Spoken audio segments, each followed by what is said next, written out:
Welcome in to Post Game Live on Channel BSR. My name is Jake English. I'm here with Zach Wilt from Baltimore Sports Report, and we're here to review, well, for once in a post game show, we're here to review a win. It's way too rare for us, but I'm glad we're here to talk about some winning baseball. How is it in a season in which the Orioles now have well over 70 wins, we managed to review so few on these Tuesdays and Thursdays? It's as if we're doing this on Sunday. Losses and rainouts have been what the post-game show has been all about for us. So I'm glad we get a nice win. Orioles are 20 games over 500. The rest of the AL East is tanking. It's an awesome night. It's unbelievable. And if you're just joining us and you're not familiar with this program, we do this every Tuesday and Thursday, as Zach indicated, when we're not rained out or when we're not struggling through an off day. What we do is we try to review the game in a way that does not involve the Mars ads. We usually start off a little bit with the box score, jump into some highlights and lowlights of the game, review hitting, pitching, and defense. Give you a bottom line takeaway, and then try to get out of here with some notes on tomorrow. So, Zach, without further ado, just a quick glance through the box score, and we'll touch on some of these topics, I'm sure, as we go on. But the Orioles' offense put together 9 hits and obviously got 5 RBIs in their 5 runs. Only 4 strikeouts, and only one of those strikeouts was Chris Davis. Yeah, how about that? That's all too rare for this lineup, but really good to see. Really well-rounded. We kind of looked at this series and said some tough starters, but getting to the bullpen is going to be big for them, and some really patient approaches from the 1 through 9 in the offense. So I've been really impressed with what I've seen from the offense the first 2 games of this series against 2 pitchers that are pretty tough. Yeah, and frankly, you're not used to seeing it. I mean, these are guys that rely on the home run. They're brute strength or nothing, and we've seen really good at-bats and kind of passing the baton, as Buck Showalter is so fond of saying. In addition to Hundley's home run, you got doubles from Jones, Steve Pearce, and Chris Davis. And then on the pitching side, from the Orioles, pretty quiet. Just a standard 8-inning dominant performance from Chris Tillman, and then Tommy Hunter to clean up the job in the 9th in a non-save situation. Really good to see. I've been just really impressed with Chris Tillman kind of since so the stat that Rock tweeted out here is Tillman with 12 quality starts in his last 14 starts since that 1-inning debacle in Texas on June 4th. And I just remember June 4th just thinking, what is going on with Chris Tillman right now? It's just up and down, good start, bad start. And not good and bad, but decent and horrible, and he's just been really consistent since then. So it's encouraging seeing him, go out and be really pitch efficient. 105 pitches over 8 innings, more than anything else. I know that this lineup isn't particularly strong. You have some bashers in there, but really good to see him come out and throw strikes and continue to be consistent on the mound. It's funny, when the starting rotation was not that strong, we were pointing out Chris Tillman as being the real problem when they were struggling, because he was supposed to be our quote-unquote ace. He was supposed to be the dependable starter, and Right. so a lot of that negative attention was focused on Chris Tillman when he had those early inning struggles, when he had those short games. And now the starting rotation has really put it all together, and you're seeing a lot of quality starts back-to-back. I really feel like we unfairly haven't given him enough attention, because he's just one of 5 guys who's really doing well. I know I haven't, and I was somebody who was really critical of Chris Tillman back in June. So here you go, Chris. I'm tipping my cap to you. I'm giving you the credit. Really consistent. Another good stat here. I'm just stealing from the O's beat writers, but O's starters, their last 16 road games is from Brittany Giroli, 2.74 ERA. So doing it at home, doing it on the road. And like you mentioned, it starts with Chris Tillman. He's been really consistent since the beginning of June. Well, let's dive right in. We said we were going to do some highlights and lowlights. Now, can I take it that your highlight is Chris Tillman? My highlight is Chris Tillman. Yeah. I gotta give him the credit. Like I mentioned, I need to dedicate a few hundred words to him on the blog too. But we'll start here on post game. So yeah, it's got to be Chris Tillman. Going out and throwing 8 innings just seemed like something that was so much to ask for back in June when he was really struggling to find the strike zone. So more than anything, more than just allowing 3 hits and striking out 9, I'm impressed with 105 pitches in 8 frames. Oh yeah, absolutely. No, we talk about Brad Brock or we talk about T.J. McFarland being able to keep the rest of the bullpen sane and alive, and starts like this rather, it goes a long way towards saving that bullpen. No doubt.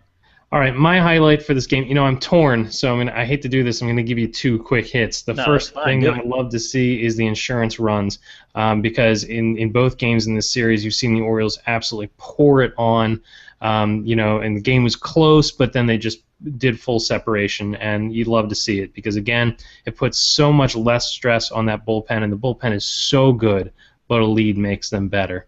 My second highlight of the game went when I moved from the television to the radio, and I got there just in time to hear probably like a 30 to 45 second giggle fit from Joe Angel. And if you did not hear this, you missed out on a beautiful bit of baseball.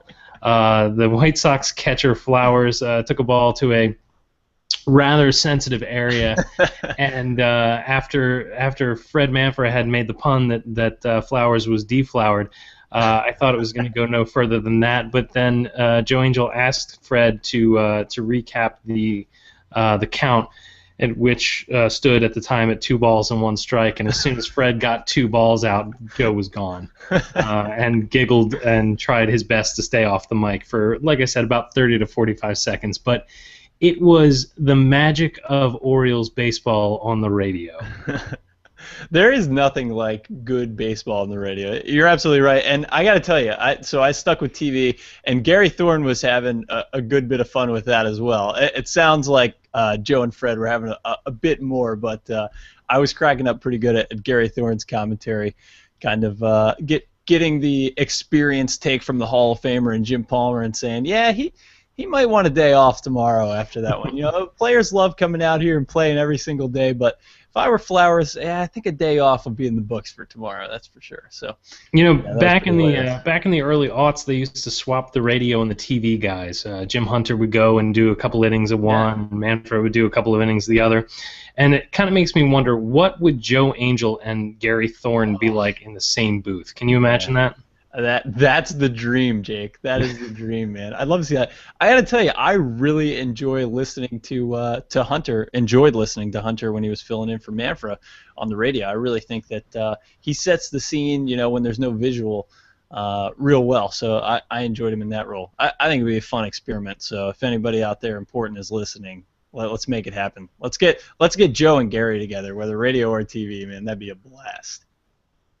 Absolutely. All right, let's quit all the glee and the happiness. Yes. Let's move on to the sadness. What is your low light for this game? Man, this is a hard one. I don't know what to be How am I supposed to be disappointed? 20 games above 500, 8.5 game lead.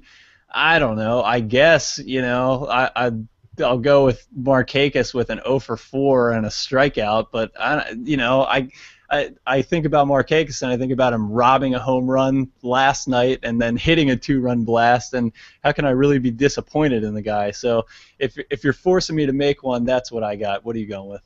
All right. Well, he bought some breathing room from me. I will not besmirch Nick Markakis. I guess I'm going to have to go with the single home run that Chris Tillman gave up to I think it was to Abreu.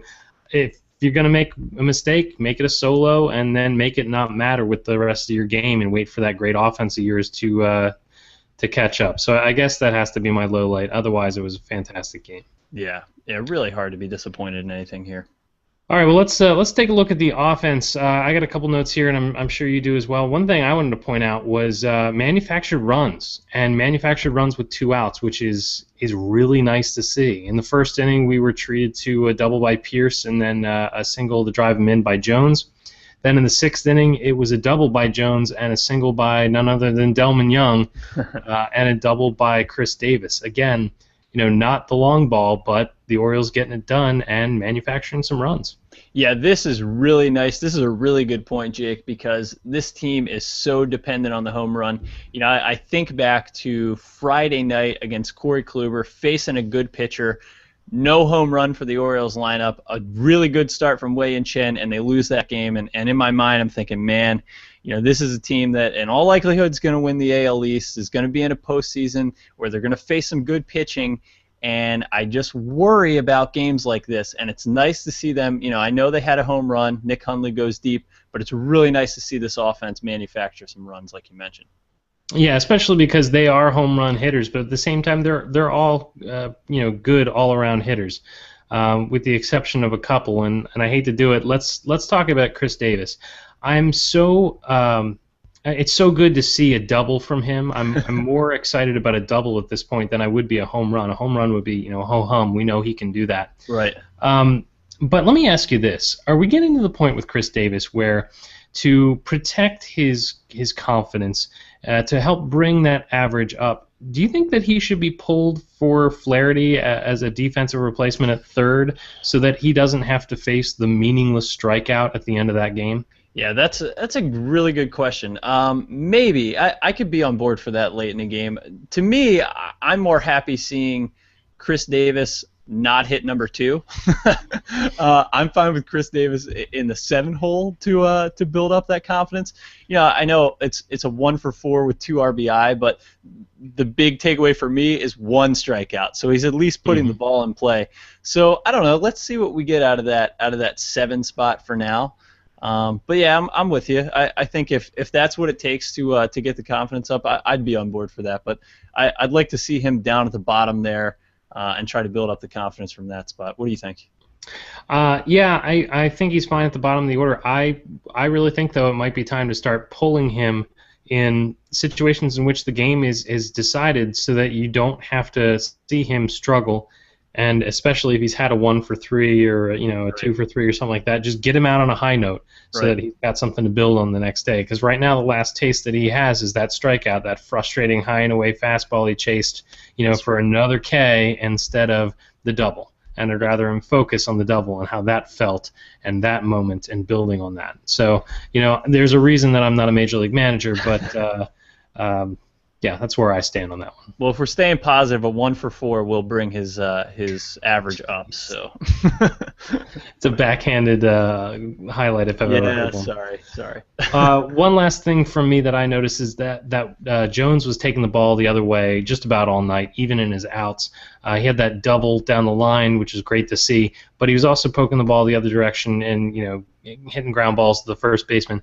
If Adam Jones can get to the point where he is using the entire field, he is a frightening human being at the plate. Yeah, really encouraging to see him do that. Yeah, I don't know. I mean, he's always the power threat, being the free swinger that he is. But if he can use the opposite field, he's really, really dangerous, like you mentioned. So a good night for him. 2 for 4 with an RBI, run scored, struck out once. So putting the ball in play 3 times. Really good to see overall. And again, I'm glad Hundley went deep, but it's nice to see 4 of these runs scored without the long ball. So I'm all right. Did I miss anything on the offensive side of the ball? I know you mentioned Delmon Young. To me, Delmon Young, again, his 2 for 4 night with an RBI, it's just another case of the Orioles getting offensive production from guys that they might not expect. Markakis was the hero last night. Scope has been hot for them recently. He went 0 for 4, but you get 2 hits from your fill-in left fielder, and it's good to see that when those guys come in, they're taking advantage of it. Okay, first of all, he is not my fill-in left fielder because he has no business being anywhere near a glove. Second of all, if I'm hearing you correctly, what you're saying is that every game it's a different star. Is that right? That is exactly true, yes. That is the magic of Orioles baseball, I'd say. All right, well, let's talk about defense. I have to be honest, I took kind of shoddy notes from defense this evening. One thing I want to ask you about, because it's something that struck me during the game. I saw Chris Tillman with his delivery. He kind of does that pose at the end of a lot of his deliveries, especially if he's really trying to zero in on a fastball. And it made me wonder, this guy can't be one of those guys that can field his position real well, can he? Then in the top of the 8th, he jumped off the mound, snagged the ball athletically, and threw off balance to nail somebody at first. Is that his MO, or did he just have a really good play there in the eighth? I agree more with your first part of that than the second part. Yeah, I've never and I don't I don't know that I don't have the numbers in front of me to support this, but I've never particularly thought of him as being a strong fielding pitcher. So, and mostly just because of the way he finishes when he comes through, like you mentioned. But yeah, that was a heck of a play. I mean, the big thing for me with the defense was that 9 of these outs were strikeouts, so they weren't totally dependent on defense, maybe like they were last night with Markakis kind of saving the game before the offense exploded. But yeah, I don't. But I guess back to Tillman, I've never particularly thought of him as a strong defender, but heck of a play there. Anything else on the defensive side of the ball? I don't think so. Nothing really. No web gems. Nothing. Last night, I think we got all of our excitement out last night. So. Sure. They did bring in David Lowe at the end of the game there to get rid of the Delman Young experience in left field. He's a great outfielder, but I still can't help but shudder every time he comes into the game. It's like, don't do that. You're just jinxing whatever good thing we have going on. Yeah, it always worries me too. I know he's another guy. I gotta get over it a little bit, but it's been hard for me to do that. So. Hey, I'm really good at holding a grudge. Yeah, me too. Me too. We still have a regular reference to Kevin Gregg on our podcast, and we will for the duration of the length that we do this show. I can't. All right, let's talk about pitching. We talked about Chris Tillman a little bit, and I'm sure we'll come back to it. Let's talk about Quintana. Quintana, if my memory serves correctly, is a guy who's handled the Orioles in the past. He shut us down earlier in the year, I believe, at Camden Yards, if I'm not mistaken. But he was pretty good tonight. He kept the ball down, which is something that I noted, which is probably why the ball didn't leave the park. And when he missed his spots, a lot of the time he was missing laterally left or right, or he was missing down. But for at least a few innings, he matched Chris Tillman. It was a real good pitcher's duel. Yeah, it was definitely looking like that, and I don't know if it was you or Scott tweeting to the BSR podcast, but when we were previewing this series on our podcast, we kind of saw the first 2 games and expected the pitcher's duel, and we got that a little bit through I guess first 2/3 or so of this game. Big thing for Quintana, I guess, is no free passes. So he scattered 8 hits, but didn't put any free passes on. I know he ended up with 4 earned runs, but it felt like a better start, I guess, than what his line score indicated. Yeah, it's one of those things that it may not show up in the box score, but it was a really good outing until it wasn't. And I know that sounds kind of hollow, but yeah, he had us on the ropes until they managed to break free. By the way, that Scott was tweet, but as a general rule, anything that's clever came from me. Anything that misses the mark, that was Scott. Fair enough.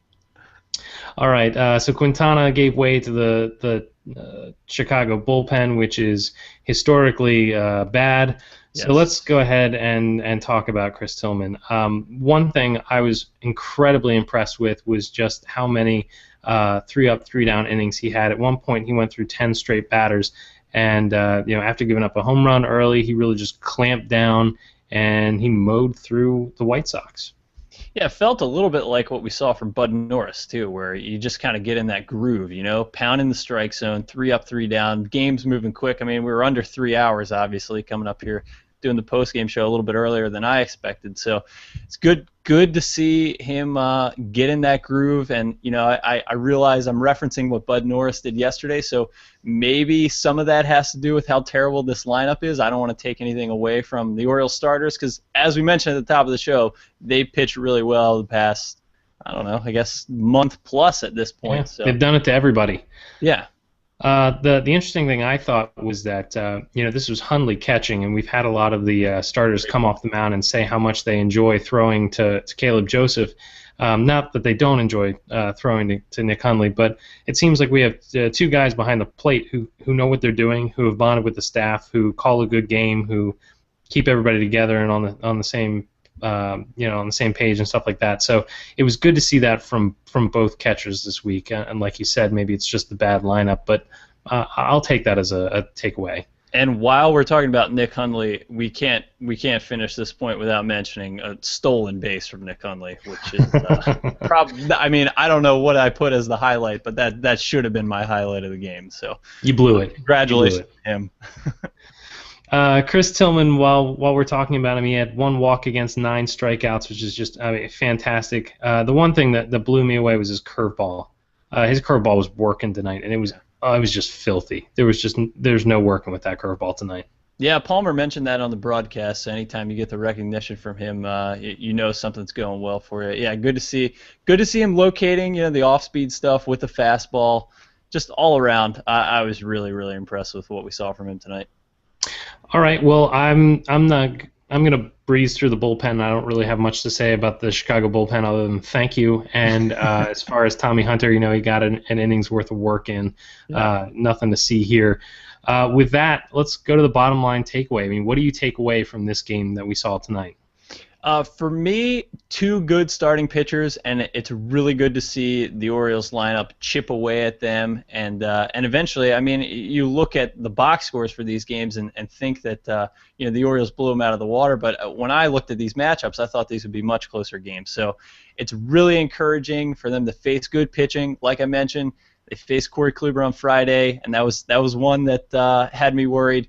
2 good starting pitchers and 2 good outcomes. Yeah, what are you gonna do when you get into a short series against great pitching? Yeah. Well, we're gonna beat them. Exactly. Yeah. My takeaway for this is just that after the hiccup in Cleveland, it's good to see the Orioles pick up another series win. They've got the chance for the sweep tomorrow. There were a lot of Orioles fans, and we talked about this on the Bird's Eye View podcast. There were a lot of Orioles fans this week that kind of forgot what back-to-back losses felt like and started to get crazy and started to lose their patience. Look, this is going to happen, and now the Orioles just have to go back to doing what they've done for a month and a half now, which is get back to business, winning series, and getting out of the series. So they're going to leave Chicago South Side tomorrow, hopefully with a sweep, and head out to the North Side to face the Cubs. And again, hopefully they can start picking up the wins because that AL East lead is starting to get some serious distance between us and everybody else. Good to see. Really good to see. Start resting those guys in September. That's right. The next step. I posted this today on BSR, and it was flipped when I wrote it, but I've been thinking about it all day. I really hope the Orioles aren't playing meaningful games in September. I hope they get to the point where they have just sewn it up and they can play the kids and rest the starters and kind of coast into October. Boy, wouldn't that be a nice change? Yeah. Something I'm just not used to. Even with an 8.5 game lead, I'm still kind of on edge. Just not used to being in this position as an Orioles fan. So, but that would be big. That would be really big. And the team is the same way. I listened to Darren O'Day talk to Brent Hollander on the WBAL pregame show, I guess it was, and he was talking about what a difference it is between now and previous years when they were chasing teams or just keeping even with teams. And now they're in the lead, and it's kind of a different thing. But he was quick to point out, but I'll take this. We like this a lot better. Right. Yeah, so do we. So we'll take it as well. All right, well, tomorrow, I don't want to write this off as a win already. Tomorrow we've got Wei-Yin Chen going against Hector Noesi, yeah. Noesi, sure. Yep. So, that'll be another, probably well-pitched game, and hopefully it'll be the type that the Orioles can pull away from as they've been doing recently. Yeah, definitely. It's nice enough to face the top 2 starters and know that even when you get to the starter, you've got Chicago's bullpen to look forward to. So don't want to look ahead. I'm excited to get to Wrigley too, but it'd be nice to get the sweep there against the White Sox. And can I just say that my second favorite team this week is the Houston Astros. Yeah, me too.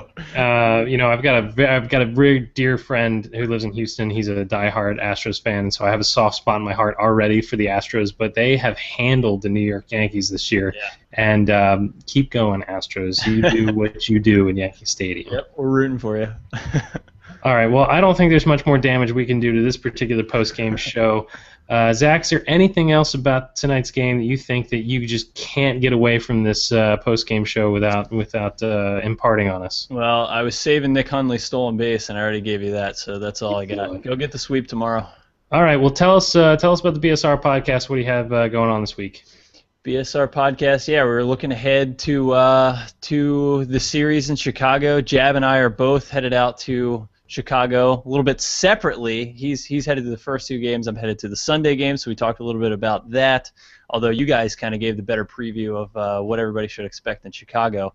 And we talked about Adam Jones' AL MVP chances. I know that's been a hot topic, so we debated that with Patrick, who kind of keeps us level on a little more level ground than Jab and I. So. Fair enough.